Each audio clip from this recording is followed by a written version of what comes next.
Welcome guys to the tutorial info channel.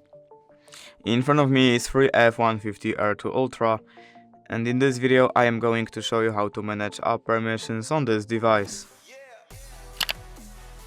Alright, so to do this, first we have to open settings, and then right here we have to find security and privacy.